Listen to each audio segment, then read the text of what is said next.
èèmọ̀ rèé. Nkechi Blessing sọ pé òun máa na Lizzy Anjorin, òun máa na bí ejò àìjẹ. Èyí lohun tó fàjà wọn. Regina Chukwu ti kìlọ̀ fún àwọn ọkùnrin o. Ẹ gbọ́ ohun tó sọ. Ẹ jókòó ẹ gbọ́ ìròyìn náà lẹ́kùnrẹ́rẹ́. Kò kí ń ṣe Ìyábọ̀ Òjó ní Lizzy Anjorin bá jà o. Ìjà rẹ̀ tútù dọ́dọ̀ Nkechi Blessing Sunday òṣèrébìnrin akẹgbẹ́ rẹ̀.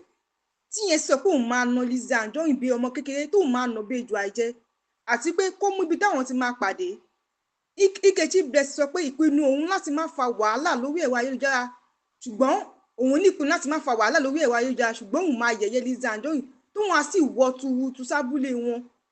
Nkechi sọ pé kò kí ń ṣe ìgbà àkọ́kọ́ rẹ̀ tí Lizzy máa wájà òun, ṣùgbọ́n tóun máa ń dà á sí lára. Nkechi Blessing sọ fún Lizzy pé kìkì ṣe pé òun bẹ̀rù rẹ̀ o, òun ò fẹ́ ṣẹ̀wọ̀n ni o, nítorí onínú fùfù lòun. Ẹ gbọ́ ohun tó sọ. Lówó láyé mi àbò fẹ́ kí gbogbo owó orí burúkú tó lóní kó pòórá mọ́ ẹ lójú, kó má rí nǹkan kan lọ, kó má rí pépà ńlẹ̀, kó má pè lówó. Ó ní ṣí ọ̀pọ̀lọpọ̀ oríire. Lizzy Anjorin ó kò ní bẹ́ńṣọ́ fún ẹ, ó ṣí èrè ni.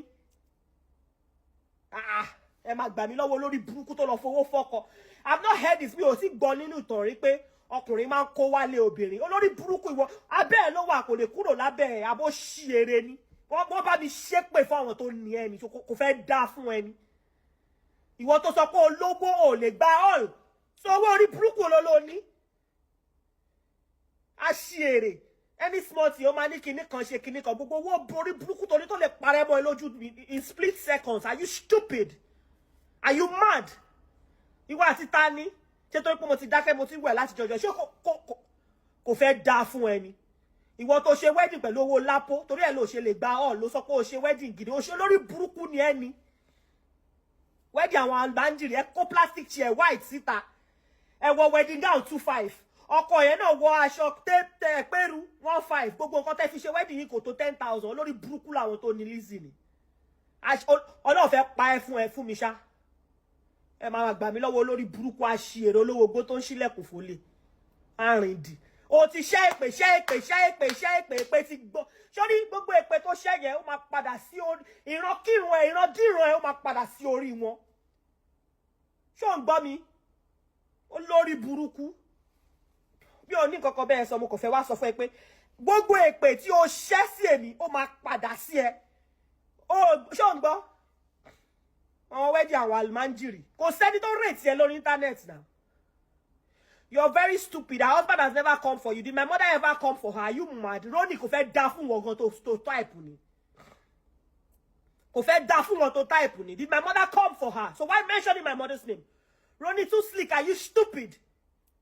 A husband that can't hold his wife. Who is that? Are you mad? Orí ẹlẹ́pẹ̀lẹ́pẹ̀ lọ back to sender ni. Ẹ ti ṣe ti pẹ́. Gbogbo ìtẹ́ ìṣe ní kọ̀kọ̀. Ọlọ́run ti expose gbogbo yín. Bẹ́ẹ̀ ṣe ń fi ògùn jagun, mo fi àdúrà jagun back to sender. Lizzy Anjorin. You are stupid. Ó ṣí èrè ni àwọn ọmọ ló bẹ̀ ṣò. Ṣé o pé mi jọ pín mọ̀nà tí ò dá ilé ẹjọ́ ń ṣe court. Èmi ò ráyè ẹjọ́ o, mi ò ní lọ́yà. Mi ò ráyè ẹjọ́, mi ò ní lọ́yà. Tó bá bí ìyá lájà èrè, ọmọ máa fi wẹ̀ pé ọmọ ege ni mi, táùtù gidi ni mi, torí pé mo ti sẹ́ láti posh.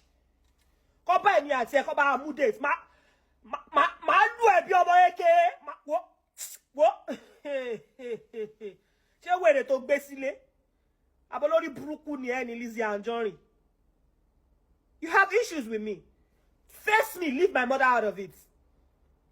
Orí burúkú ẹ ti pọ̀ jù. Orí òṣì ẹ ti pọ̀ jù lórí internet, ó ti pọ̀ jù.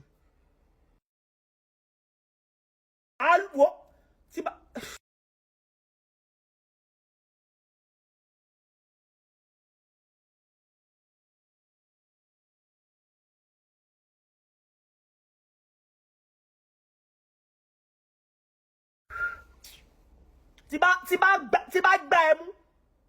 bá gbá ẹ mú, wọ́n rò pé trailer ló kọlù ẹni. Ìwọ olórí burúkú máa ń ṣàǹfààní yìí. Olórí burúkú àṣìírè olówó gbogbo owó tó ní kò yọ lára ẹ torí ó ti fi ṣoògùn tán. Gbogbo owó tó claim tó ní kò yọ, tó bá lọ ó má sùn lé ológun kejì kó lè bàjẹ́. Ó ṣe you're a broad daylight witch, my darling. You're a witch. ìtì ó gbọ́ pé àjẹ́ ọmọ mi wọ́n máa ń sápamọ́ ṣe àjẹ́ wọn ni ṣùgbọ́n ìwọ gbé wá sí gbangba pé ó ní ṣa nǹkan tó jàjẹ́ wọ́n kú sọ pé ò níyà torí ẹ̀ ló ṣe mọ ìyà tó bá jẹ́ oníyà ni ó máa mọ ìyà oníyà mi ò bú ẹ rí ibi tí ọ̀rọ̀ èmi àti ẹ ti bẹ̀rẹ̀ tó lọ parọ́ mọ́ mi ń gbà kan ni bẹ́ẹ̀ ni mo sọ nǹkan báyìí fún ẹ and I came into your. káwọn àgbààgbà òṣèré tíátà báwọn dá sí kó tó jù báyìí lọ o. gbajúmọ̀ òṣèrébìnrin tí àtìlẹ́yìn wa ìyẹn Regina Chukwu ti kìlọ̀ fún àwọn ọkùnrin tí wọ́n fẹ́ràn láti máa sọ kùgbákùgbé ọ̀rọ̀ sóbìnrin wọn. lórí ẹ̀rọ ayélujára Instagram rẹ̀ ni Regina sọ pé sísọ̀rọ̀ àlùfàṣà sóbìnrin jẹ́ ohun tó burú bí kéèyàn na obìnrin nítorí ẹ̀yìn lohùn àti wípé ọ̀rọ̀ wúwo lọ́pọ̀lọpọ̀ tọ́rọ̀ tí kò bá dára bá jábọ́ kò sí ẹ̀bẹ̀ tó lè wo ọ̀rọ̀ náà sàn. ọ̀rọ̀ burúkú lè má dá pa sóbìnrin lára ṣùgbọ́n yóò dá ọgbẹ́ sí lọ́kàn sí ìgboyà rẹ̀ àti ìfọ̀kànbalẹ̀ rẹ̀ èyí tí kò ní jẹ́ kó wà bákan náà mọ́.